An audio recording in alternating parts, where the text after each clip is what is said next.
ঠিক এই মুহূর্তে বাংলাদেশের রাজনীতিতে এনসিপি বা নাগরিক পার্টির অবস্থা হয়েছে টাইটানিকের ওই যাত্রীদের মতো। যে ক্যাপ্টেনের ভরসায় আপনারা দলটাকে সমর্থন দিয়েছিলেন, সেই তাত্ত্বিক গুরু মাহফুজ আলম এখন বলছেন আমি এই এনসিপির কেউ না। জুলাইয়ের সেই উত্তাল দিনগুলোর স্পিরিট কি তাহলে 30টা সিটের লোভে নিলামে উঠে গেল? এই লোকগুলো কি? এই লোকগুলো কি কোনো রাজনীতি করেন? এই লোকগুলো কি কোনো রাজনৈতিক আদর্শ আছে? এরা জনগণের কাছে এতদিন কি নিয়ে গিয়েছিলেন? মানে নীতিটা কোথায়, নৈতিকতাটা কোথায়? কোনো রাজনীতি নাই রে ভাই, সব হলো স্বার্থ। সবাই এমপি হতে চান, এমপি হলে পাবেন ট্যাক্স ফ্রি গাড়ি, টোল ফ্রি, মানে ট্যাক্স মুক্ত শুল্কমুক্ত গাড়ি পাবেন।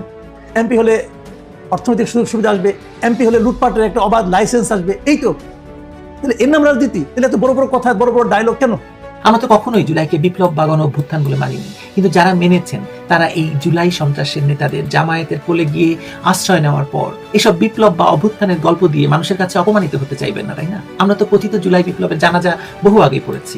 আপনারাও নিশ্চয়ই এখন ইন্নালিল্লাহ জুলাই বিপ্লব পড়াটা শেষ করে ফেলবেন। না চাইলেও আপত্তি নেই, 2024 সালের জুলাই বাংলাদেশের ইতিহাসের কৃষ্ণ গহ্বর হয়েই থাকবে। আপনার চাওয়া বা না চাওয়ায় সেটা বদলাবে না। আসসালামু আলাইকুম দর্শক, সিগন্যাল বেরি চ্যানেলের নতুন একটি গুরুত্বপূর্ণ নিউজ ভিডিও নিয়ে আপনাদের মাঝে হাজির হলাম। প্রিয় দর্শক, বাংলাদেশের বর্তমান রাজনৈতিক প্রেক্ষাপট জানতে এই ভিডিওতে যারা ক্লিক করেছেন তাদের সবাইকে বলবো আপনারা ধৈর্য সহকারে পুরো ভিডিওটি দেখতে থাকুন, কারণ এই ভিডিওতে এমন কিছু তথ্য শেয়ার করা হয়েছে যা জানলে আপনারা অবাক হবেন। এবং ইতিমধ্যে আপনারা অনেকগুলো ভিডিওর অংশবিশেষ ইতিমধ্যে দেখে নিয়েছেন এবং আশা করি বুঝতে পেরেছেন আজকের ভিডিওটি কতটি গুরুত্বপূর্ণ এবং আকর্ষণীয় হতে চলেছে। তাই প্রিয় দর্শক, সবাইকে বলছি সবাই ধৈর্য সহকারে পুরো ভিডিওটি দেখবেন। এখনো যারা আমাদের চ্যানেলটি সাবস্ক্রাইব করেননি তাদের সবাইকে বলবো আমাদের চ্যানেলটি সাবস্ক্রাইব করে পাশে থাকা বেল আইকনটি অন করে দিবেন। আর যারা ইতিমধ্যে সাবস্ক্রাইব করেছেন তাদেরকে অসংখ্য ধন্যবাদ। তো প্রিয় দর্শক, চলুন আর কথা বাড়াবো না, একটি লাইক দিয়ে মূল ভিডিওতে যাওয়া যাক। কোনো রাগঢাক নয়, জুলাই বিপ্লবের পর আমাদের সামনে সবচেয়ে বড় ব্র্যান্ড হিসাবে কাদের প্রজেক্ট করা হয়েছিল? এই এনসিপি বা নাগরিক কমিটিকে। বলা হয়েছিল এরা নাকি প্রথাগত রাজনীতির বাইরে গিয়ে নতুন এক বাংলাদেশ গড়বে। কিন্তু গত 48 ঘন্টায় যা ঘটলো সেটাকে লঙ্কা কাণ্ড বললে কম বলা হবে। এটা রীতিমতো ক্রস ফায়ারের পরিস্থিতি। আমাদের তথাকথিত মাস্টার মাইন্ড, উপদেষ্টা পরিষদের সাবেক হেভিওয়েট সদস্য মাহফুজ আলম, যাকে ডক্টর ইউনূস সাহেব বিশ্ব নেতাদের সামনে একেবারে গর্ব করে পরিচয় করিয়ে দিয়েছিলেন, তিনি ফেসবুকে এসে একটা লম্বা স্ট্যাটাস দিয়ে সোজা জানিয়ে দিলেন এই এনসিপির পাপের বোঝা আমি বইব না। কিন্তু কেন? কারণটা কি? শুধুই আদর্শ, নাকি এর পেছনে ক্ষমতার ভাগবাটোয়ারা? মাহফুজ আলম স্পষ্ট ইঙ্গিত দিয়েছেন এনসিপি এখন আর স্বাধীন কোনো সত্তা নয়, তারা নাকি জোট বাঁধছে। কার সাথে? জামাতে ইসলামীর সাথে। দর্শক, এখানে খুব খেয়াল করুন, যে দলটা শুরু হয়েছিল ফ্যাসিবাদের বিরুদ্ধে সাংস্কৃতিক লড়াই আর সামাজিক ন্যায় বিচার প্রতিষ্ঠার স্লোগান দিয়ে, আজ তারা নাকি মাত্র 30টা আসনের জন্য জামাতের পকেটে ঢুকে গেছে। বিষয়টা এমন দাঁড়িয়েছে যে বাঘের চামড়া গায়ে জড়িয়ে যারা শিকারে নেমেছিল, দিন শেষে দেখা গেল তারা আসলে সার্কাসের পোষা বিড়াল হতে চাইছে। মাহফুজ আলমের এই সরে যাওয়াটা সাধারণ কোনো ঘটনা নয়। তিনি যখন বললেন আমি এনসিপির অংশ হচ্ছি না কারণ আমার লং স্ট্যান্ডিং পজিশন ধরে রাখা জরুরি, তখন বুঝতে হবে ডাল মে কুছ কালা হে। দর্শক, এর মানে কি জানেন? এর মানে হলো জাহাজের তলায়, মানে একেবারে তলদেশে যে বড় ছিদ্রটি তৈরি হয়েছে সেটা এই মাস্টার মাইন্ড সবার আগে টের পেয়েছেন। তিনি বুঝতে পেরেছেন এই প্রজেক্ট ফেল করেছে, তাই ডুবন্ত জাহাজ থেকে ইঁদুর যেভাবে সবার আগে লাফ দেয়, ঠিক সেইভাবেই তিনি নিজের ক্লিন ইমেজ বাঁচাতে সেটা মানে এখন সটকে পড়ছেন। কিন্তু প্রশ্ন হলো, এই যে এতদিন ধরে তিনি পরামর্শ দিলেন, পলিসি ঠিক করে দিলেন, তখন কি তিনি জানতেন না এই দল কোন দিকে যাচ্ছে? এখন যখন দেখছেন পাবলিক সেন্টিমেন্ট উল্টে যাচ্ছে, তখন তিনি নিজেকে সাধু সাজাচ্ছেন। এটাকে পলিটিক্যাল সায়েন্সের ভাষায় বলে ক্যালকুলেটেড এক্সিট। এবার আসি দ্বিতীয় বিস্ফোরণে। মাহফুজ আলম যদি হন এই নাটকের পরিচালক, তবে এই নাটকের নায়িকা ছিলেন তাসনিম জারা, এনসিপির পোস্টার গার্ল। সোশ্যাল মিডিয়ায় যার জনপ্রিয়তা দেখে মনে হতো তিনি দাঁড়ালে হয়তো ভাই ল্যাম্পপোস্টও জিতে যাবে। কিন্তু হায়, তিনিও টাটা বাই বাই বলে দিলেন। তাসনিম জারা কেন দল ছাড়লেন? তিনি ফেসবুকে খুব সুন্দর করে গুছিয়ে লিখেছেন, দলীয় রাজনীতির ফ্রেমে আমি আটকা পড়তে চাই না, আমি স্বাধীনভাবে জনগণের সেবা করতে চাই। শুনতে খুব ভালো শোনায়, তাই না? কিন্তু পর্দার পেছনের গল্পটা কি? গল্পটা হলো কন্ট্রোল। তাসনিম জারা বা সামান্তা শারমিনের মতো যারা হাই প্রোফাইল মুখ ছিলেন, তারা বুঝতে পেরেছিলেন যে এই দল বা এই দলে তাদের ব্যবহার করা হচ্ছে শুধুমাত্র শো পিস হিসাবে। সিদ্ধান্তের রিমোট কন্ট্রোল আসলে অন্য কোথাও। যখন শোনা গেল প্রার্থীদের ফাইনাল লিস্ট নাকি এনসিপি অফিসে বসে ঠিক হবে না, ঠিক হবে অন্য কোনো দলের, মানে জামাতের হাই কমান্ডের টেবিলে বসে। তখনই এদের মোহ ভঙ্গ হয়েছে। তাসনিম যারা বুঝতে পেরেছেন এনসিপির টিকিটে নির্বাচন করা আর নিজের পায়ে কুড়ুল মারা সমান, কারণ পাবলিক এখন আর বোকা নেই। তারা দেখছে যে দল ভারত বিরোধিতার বুলি আওড়ায়, যে দল ইনসাফের কথা বলে, তারা ভেতরে ভেতরে সিট ভাগাভাগির জন্য কতটা মরিয়া। তাসনিম যারা একা নন, নাহিদ সারোয়ার নিভা, তাজনুবা জেবিন, নুসরাত তাবাসসুম, এই নামগুলো খেয়াল করুন। এরা এনসিপির নারী নেতৃত্বের স্তম্ভ ছিলেন। এরা সবাই কেন একে একে পদত্যাগ করছেন? কারণ তারা দেখেছেন যে নারী বন্ধব বা আধুনিক রাষ্ট্রের স্বপ্ন দেখিয়ে তাদের আনা হয়েছিল, কিন্তু দলের ভিতরের পরিবেশ তার সম্পূর্ণ উল্টো। এখানে চাঁদাবাজি, দখলবাজি আর নারী কেলেঙ্কারির যে অভিযোগগুলো বাতাসে ভাসছে, সেগুলো কি শুধুই গুজব? দর্শক, আগুন থাকলে ধোঁয়া ওড়ে। এদের পদত্যাগই প্রমাণ করে এনসিপির রান্নাঘরে এমন কিছু পচে গেছে যার দুর্গন্ধে আর ভেতরে থাকা সম্ভব হচ্ছে না। আচ্ছা, এবার আসি সবচেয়ে সেন্সিটিভ বিষয়ে, টাকা। ভাই, বিপ্লব করতে টাকা লাগে, মানলাম, কিন্তু সেই টাকার উৎস এবং গন্তব্য যদি স্বচ্ছ না হয় তবে সেটাকে আর রাজনীতি বলা যায় না, সেটা হয়ে যায় তখন স্ক্যাম। তাসনিম জারা থেকে শুরু করে এনসিপির অনেক নেতাই ডোনেশন বা অনুদান তুলেছেন মানুষের আবেগকে পুঁজি করে। এই যে ফান্ড কালেকশন, এটাকে আমি বলি ইমোশনাল এমএলএম। মানুষ বিশ্বাস করে টাকা দিয়েছে, প্রবাসী ভাইয়েরা ঘাম ঝরানোর ডলার পাঠিয়েছেন। এখন যখন আপনারা দলই করছেন না বা দল ভেঙে খানখান হয়ে যাচ্ছে, তখন এই পাবলিকের টাকার কি হবে? তাসনিম যারা বলেছেন যারা টাকা ফেরত চান তারা আবেদন করলে ফেরত পাবেন।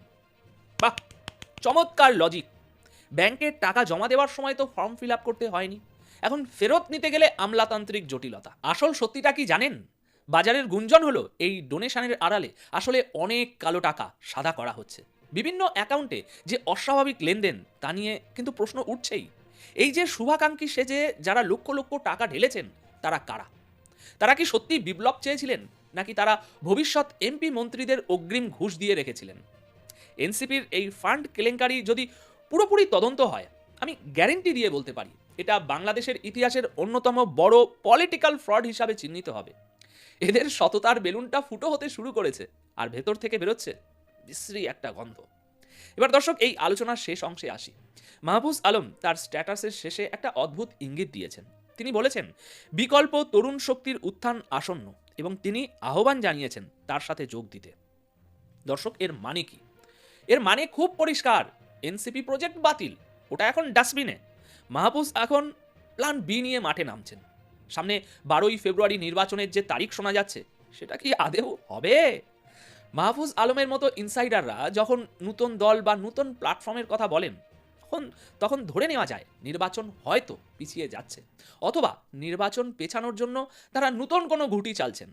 তিনি বুঝতে পেরেছেন বর্তমান পরিস্থিতিতে এনসিপিকে নিয়ে নির্বাচনে গেলে জামানত বাজেয়াপ্ত হবে, তাই তিনি মিডিল পাথ বা মধ্যপন্থী নতুন কোনো শক্তির কথা বলে আবার যুব সমাজকে হিপনোটাইজ করার চেষ্টা করছেন। কিন্তু ভাই, পাবলিক কি এতই বোকা?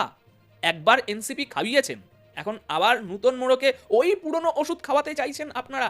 এখন সবশেষে যে প্রশ্নটা আপনাদের বিবেকের কাছে রেখে যেতে চাই, জুলাই মাসে রাস্তায় যারা বুক পেতে গুলি খেয়েছিল, যারা রক্ত দিয়েছিল, তারা কি চেয়েছিল তাদের রক্তের উপরে দাঁড়িয়ে কেউ এমপি মন্ত্রী হওয়ার ডিল করবে? তারা কি চেয়েছিল বিপ্লব শব্দটা একটা এনজিওর প্রজেক্ট হয়ে যাক? এনসিপি বা নাগরিক পার্টি হয়তো বিলীন হয়ে যাবে, কিন্তু তারা আমাদের প্রজন্মের সাথে যে প্রতারণাটা করলো, যে বিশ্বাসভঙ্গ করলো, তার মাসুল কে দেবে? মাহফুজ আলম হয়তো নতুন দল করবেন, তাসনিম যারা হয়তো স্বতন্ত্র এমপি হবেন, কিন্তু সাধারণ মানুষ যে স্বপ্নটা দেখেছিল, সেই স্বপ্নের মৃত্যু কি আমরা মেনে নেব?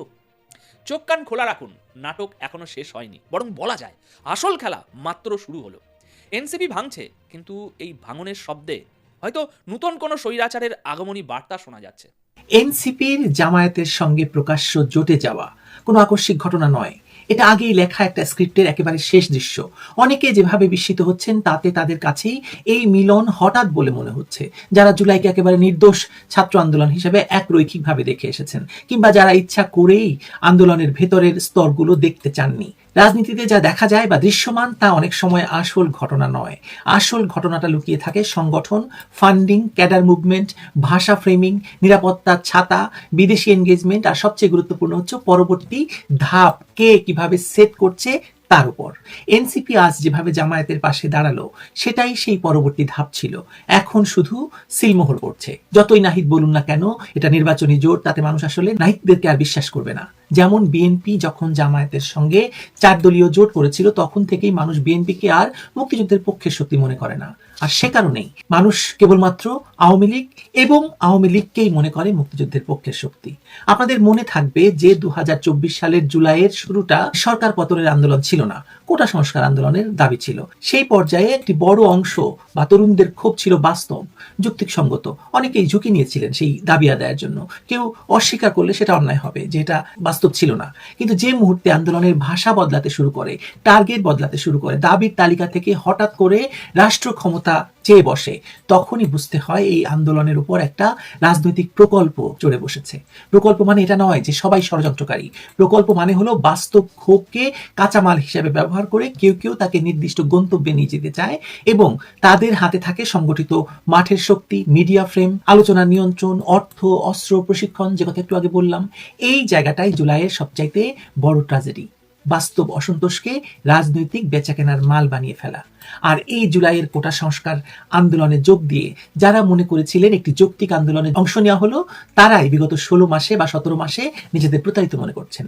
কারণ ধরুন, যেমন এই প্রশ্নটি, এনসিপি জামায়াতের পাশে গিয়ে দাঁড়ানোয় কি জুলাইকে জামায়াতের প্রজেক্ট বলা মানতে কারো আপত্তি থাকা উচিত? আপত্তি থাকা স্বাভাবিক, কারণ মানুষ নিজের কষ্টের অভিজ্ঞতাকে অপমানিত হতে দিতে চায় না।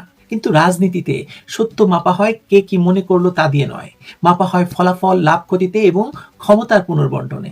জুলাই পরবর্তী বাস্তবতায় কারা সবচেয়ে বেশি দ্রুত সংগঠিতভাবে স্পেস দখল করলো, কারা ন্যারেটিভের গার্ড বসালো, কারা নতুন বন্দোবস্ত নাম দিয়ে পুরনো আদর্শকে নতুন মোড়কে তুললো, কারা মাঠে এবং ক্যাম্পাসে নিজেদের ক্যাডার নেটওয়ার্ক কাজে লাগিয়ে সাধারণ ছাত্রদের লেভেল আটকে দৃশ্যপট নিয়ন্ত্রণ করলো।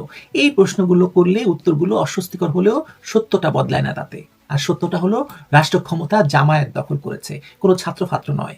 2024 আগস্টে জামায়াতের নেতৃত্বে বাংলাদেশে একটি সন্ত্রাসী তৎপরতার মাধ্যমে আওয়ামী লীগ সরকারের পতন ঘটানো হয়েছে। আর সে কারণে এনসিপি জামায়াতের সঙ্গে একীভূত হওয়া সেই অস্বস্তিকর উত্তরকে আরো নগ্ন করে ফেলেছে। কারণ এখন আর মাঝখানে কোনো পর্দা নেই এনসিপি এবং জামায়াতের মাঝখানে। এনসিপি যে কিংস পার্টি, তাতে তো কোনো সন্দেহ নেই। কারো আছে? আমার নেই। কিংস পার্টি মানে এমন দল যার জন্ম হয় সামাজিক চাপের স্বাভাবিক বিকাশে নয়, বরং ক্ষমতার প্রয়োজন মেটাতে দ্রুত সাজানো অবকাঠামো হিসেবে, যাকে অর্থ দেওয়া হয়, অস্ত্র দেওয়া হয়, প্রশিক্ষণ দেওয়া হয়, নিরাপত্তা দেওয়া হয়। এনসিপি সব পেয়েছে। এনসিপির জুলাই আমব্রেলা হওয়ার কথা হয়েছিল, অথচ বাস্তবে দেখা গেল এনসিপি নিজের ভিত্তি গড়ার আগেই সমঝোতা, জোট, বৃহত্তর ঐক্য, আধিপত্যবাদ বিরোধী ব্লক, এইসব বড় বড় শব্দের আড়ালে নিজেকে অন্যের খেলার ভিতরে সঁপে দিয়েছে। আজ যখন এনসিপি বলছে তারা জামায়াত সহ সমমনা 8 দলের সঙ্গে নির্বাচনী সমঝোতায় যাচ্ছে এবং যেসব আসনে তাদের প্রার্থী থাকবে না সেখানে তারা এই জামায়াতি জোটের পক্ষে কাজ করবে, এটা কেবল টেকনিক্যাল সিদ্ধান্ত নয়, এটা দলীয় আত্মপরিচয়ের ঘোষণা। এর অর্থ দাঁড়াচ্ছে এনসিপি নিজেকে স্বতন্ত্র রাজনৈতিক শক্তি হিসাবে দাঁড় করানোর প্রকল্প থেকে সরে এসে নিজেকে মুক্তিযুদ্ধ বিরোধী এবং জামায়াতি জোটের একটি শাখা শক্তিতে পরিণত করলো। তার মানে আগের ভিডিওতে যেমনটি বলেছিলাম যে এনসিপির গুন্ডারা ছিল জামায়াতের সন্তান, কিছুদিন এদিক ওদিক ঘুরে তারা ঠিকই পিতার ঘরে ফিরে গেছে। জামায়াতের একটি দীর্ঘমেয়াদী সমস্যা হলো গ্রহণযোগ্যতা এবং ব্র্যান্ডিং। ইতিহাসের ভার, 71-এর বিতর্ক, ধর্মীয় রাজনীতির সঙ্গে ক্ষমতার নগ্ন লেনদেন, সংখ্যালঘু প্রশ্নে অবিশ্বাস, নারী নেতৃত্বের প্রশ্নে জামায়াতের ভয়ঙ্কর পশ্চাৎপদ অবস্থান, এসবের কারণে তারা সবসময় নতুন ফ্রন্ট, নতুন নাম, নতুন ভাষা তৈরি করতে আগ্রহী হয়। এনসিপি সেই নতুন ভাষার একটা চেষ্টা ছিল, যেখানে তারুণ্য, নতুন বন্দোবস্ত, জনতার অভ্যুত্থান, এসব শব্দ দিয়ে পুরনো কাঠামোর জন্য নতুন দরজা বানানো হলো। এখন দরজা বানানো হয়ে গেছে, ভেতরের মালিকরা ঢুকে গেছে, তাই দরজার আলাদা পরিচয় আর দরকার নেই। সন্তানকে ফিরিয়ে নেওয়া হচ্ছে পিতার ঘরে এবং সন্তানও দেখিয়ে দিচ্ছে সে নিজের ঘর বানাতে আসেনি, বরং পিতার সম্পত্তির উপরেই দাঁড়িয়েই ভবিষ্যৎ খুঁজছে। কিন্তু এই যে এনসিপির পুরুষ নেতৃত্বের বড় অংশটি গিয়ে জামায়াতি পিতার কোলে উঠলো, তাতে এনসিপির এতদিনকার পরিচিত নারী চেহারাগুলি পড়লো সবচেয়ে বড় বিপদে। তারা এক রাতেই একের পর এক পটাপট ঝরে যেতে লাগলো। তারা জানে যে জামায়াত তাদেরকে কোনোদিন নমিনেশন দেবে না, আর সে কারণেই তারা জামায়াতের কোলে উঠতে চায়নি। কিন্তু জুলাই সন্ত্রাসে জামায়াতের অস্ত্র, অর্থ, প্রশিক্ষণ সহ সকল প্রকার সহযোগিতা গ্রহণ করতে তাদের কোনো অসুবিধা হয়নি। জামায়াতের মতো তারাও 1971-কে 2024 দিয়ে প্রতিস্থাপন করতে চেয়েছে। মুক্তিযুদ্ধকে অপমান সহ সারা দেশে মব সন্ত্রাসে তাদের কোনো সমস্যা এতদিন হয়নি। কিন্তু যেই মুহূর্তে এনসিপি আনুষ্ঠানিকভাবে 30টি আসন নিয়ে জামায়াতের কোলে উঠেছে, সেই মুহূর্তে এই নারীরা বুঝেছেন যে তারা তো আসলে বাতিল মাল হয়ে গেছে। তারা অমনি নানা স্ট্যাটাস দিয়ে এনসিপি থেকে সরে যাওয়ার ঘোষণা দিয়েছেন। আর মাহফুজ আর আসিফ মাহমুদ মাহমুদ সজীব ভুইয়ার মতো 2 গুন্ডা সর্দারকে তো জামায়াত নেবে না, তাই বলে তারাও এনসিপির সঙ্গে না থাকার ঘোষণা দিতে বাধ্য হচ্ছে। আঙ্গুর খাট্টা হ্যায় প্রবাদটি মাহফুজ আলম আর এই আসিফের ক্ষেত্রে বেশ খাটে। এতদিন জামায়াতের নুন তেল চাল ডাল খেয়ে হঠাৎ তাদের মনে হয়েছে যে তারা জামায়াতি আদর্শের রাজনীতি করবেন না। ভাবা যায় না নাটকটা। কিন্তু তবু যদি তর্কের খাতিরে মাহফুজের বক্তব্যকে মেনে নেই, তাহলেও বলতে হবে যে মাহফুজের বক্তব্যের রাজনৈতিক তাৎপর্য 2 স্তরের। এক, তিনি স্বীকার করছেন এনসিপি নাগরিক কমিটির গঠনে তিনি শুরু থেকে যুক্ত ছিলেন, পরামর্শ এবং নীতিগত সহায়তা দিয়েছেন এবং বিগ জুলাই আমব্রেলা হিসেবে স্বতন্ত্রভাবে দাঁড় করাতে চেয়েছিলেন, কিন্তু পারেননি।